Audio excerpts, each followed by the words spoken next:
नमस्कार। दिव्य योग आश्रम की तरफ से आपका हार्दिक स्वागत है। आज हम श्रापित जीवन की चर्चा करेंगे। तो प्रश्न होता है, क्या आप श्रापित जीवन जी रहे हैं? क्या आपका जो जीवन है, आपका वंश है, अभिशप्त है? इस बारे में जानने की कोशिश करेंगे।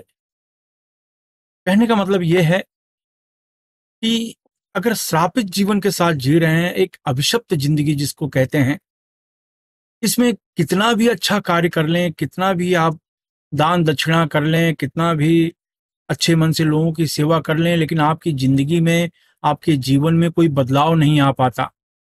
आपके पुत्र अपने क्षेत्र में सफल नहीं होते, पुत्रों को अड़चन आती है, वंश बढ़ नहीं पाता, विवाह हो नहीं पाता, परिवार में लोग आत्महत्या करते रहते हैं, नजर तंत्र बाधा, शत्रु बाधा से आपका परिवार घिरा रहता है।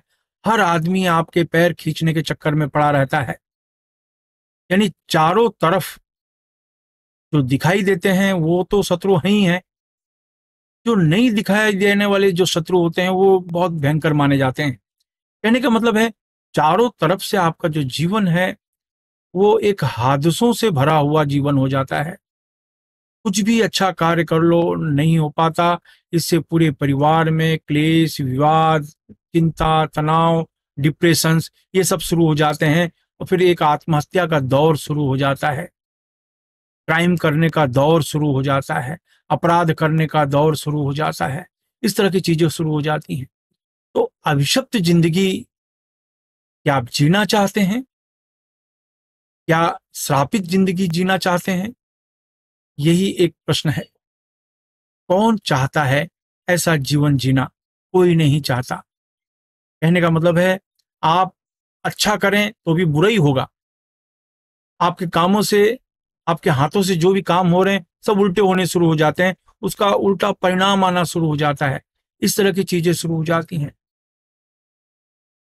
व्यापार कर रहे हैं तो व्यापार में इतनी कंपटीशंस होती है कि चारों तरफ ऐसा लगता है कि आपको लोगों ने घेर लिया है और आपका व्यापार से मन उचट जाता है, नौकरी से मन उचट जाता है। आप घर में रहना पसंद करते हैं, घर से बाहर जाना पसंद नहीं करते।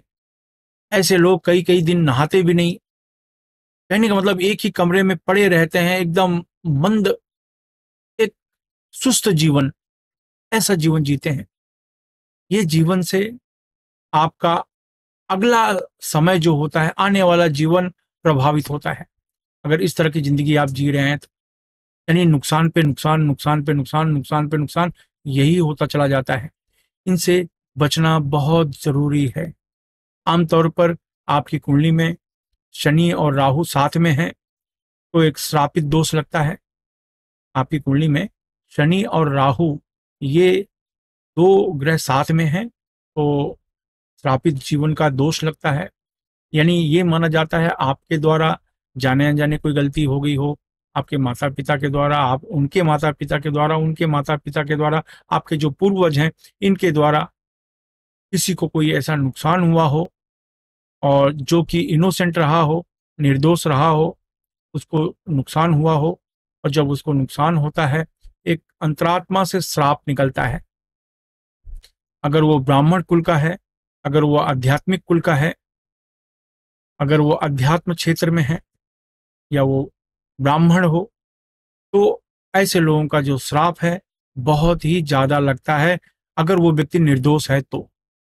कहने का अर्थ है, ऐसे लोगों को आपने या आपके पूर्वजों ने जाने अनजाने, जानकर भी हो सकता है, अनजाने में भी हो सकता है, इनको परेशानी हुई हो, उसके कारण आप लोग हों, तो फिर ये श्रापित जीवन लगता है। क्योंकि वो आपका कुछ बिगाड़ तो नहीं सकते, लेकिन अंतरात्मा से जो श्राप देते हैं वो आपके ऊपर, आपके खानदान पर, आपके बच्चों पर आता है और पूरा सिस्टम गड़बड़ा जाता है। हो सकता है आप बहुत धन कमा रहे हों, लेकिन परिवार में शांति नहीं होती, परिवार में क्लेश होता है और परिवार के लोग बिखरे हुए होते हैं। कब कहाँ क्या हो जाए कहा नहीं जा सकता। तो ऐसे जीवन जीने से कोई लाभ नहीं मिलता। आपको ये खास प्रकार का प्रयोग करना चाहिए। वैसे ऐसे लोगों को खास प्रकार की पूजा करवा लेनी चाहिए। किसी भी एकादशी के दिन, अमावस्या के दिन, ग्रहण के दिन खास प्रकार की पूजा होती है श्रापित दोष की, वो करवाएं। या फिर अभी जो मैं एक खास उपाय बताने जा रहा हूँ वो उपाय करने की कोशिश करें। ढीले ढाले वस्त्र पहनकर शांत कमरे में बैठ जाएं। जमीन पर नहीं बैठ सकते हैं तो किसी कुर्सी पर या सोफे पर शांत होकर बैठ जाएं। याद रखें, बिस्तर में ना बैठें।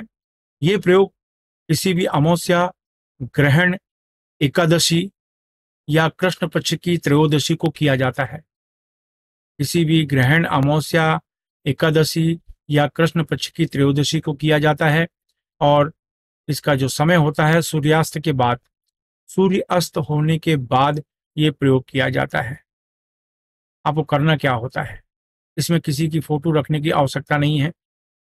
आप ढीले ढाले वस्त्र पहनकर शांत कमरे में बैठ जाओ। जमीन पर नहीं बैठ सकते, किसी कुर्सी पर, सोफे पर शांत होकर बैठ जाओ।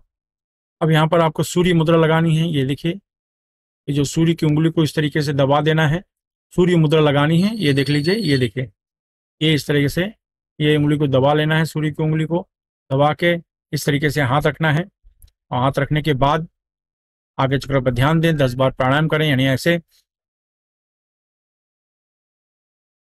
जितनी देर तक हो सके रोक के रखें, फिर धीरे से छोड़ें, फिर जोर से खींचें।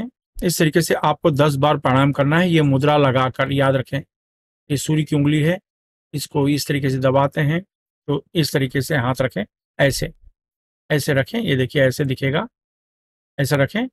तो 10 बार प्राणायाम करें। 10 बार प्राणायाम करने के बाद यही मुद्रा लगाकर खास प्रकार का मंत्र, ओम ह्रीं पितृदेवाय मम कार्य सिद्धये फट, ओम ह्रीं पितृदेवाय मम कार्य सिद्धये फट, ओम ह्रीं पितृदेवाय मम कार्य सिद्धये फट, ओम ह्रीं पितृदेवाय मम कार्य सिद्धये फट, ओम ह्रीं पितृदेवाय मम कार्य सिद्धये फट। मैं इस मंत्र को फिर से रिपीट कर रहा हूँ, ओम ह्रीं पितृदेवाय मम कार्य सिद्धये फट, ओम ह्रीं पितृदेवाय मम कार्य सिद्धये फट। इस मंत्र का उपांशु जाप करें, धीमी आवाज में जाप करें। इसमें किसी माला की आवश्यकता नहीं। ये मुद्रा लगा के आप 10-15 मिनट तक मंत्र का जाप करें। इसके बाद फल या भोजन आप दान कर दें, हो गया। इसमें पितरों का आवाहन किया जाता है। याद रखें, आपके पूर्वजों के द्वारा जाने अनजाने कोई गलतियां हो जाती है तो इसका निवारण किसी देवी देवता के द्वारा नहीं हो सकता। इसका निवारण सिर्फ पितृ देवता के द्वारा हो सकता है और कोई उपाय नहीं माना जाता। तो पितृ देवता की शरण में जाना चाहिए। ये पितृ मंत्र है, पितृ देवता का मंत्र है, ये बहुत काम में आता है। जब तक आपका वो दोष नष्ट न हो तब तक आपको इस जन्म में, वर्तमान काल में जो आप जीवन भोग रहे हैं उसमें बदलाव नहीं आ पाता।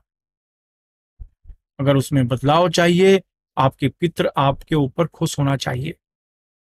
इसमें आप पितृ की पूजा भी करवा सकते हैं, श्रापित दोष की पूजा भी करवा सकते हैं। किसी भी अमावस्या, ग्रहण, एकादशी या कृष्ण पक्ष की त्रयोदशी को अगर इस तरह की कोई पूजा कराना है तो नीचे डिस्क्रिप्शन में लिंक भी दिया है अमावस्या की पूजा, तो अमावस्या में ये पूजा करवा सकते हैं। लेकिन कहने का मतलब है, ये मंत्र का आप जाप करते रहिए, ये बहुत जरूरी है।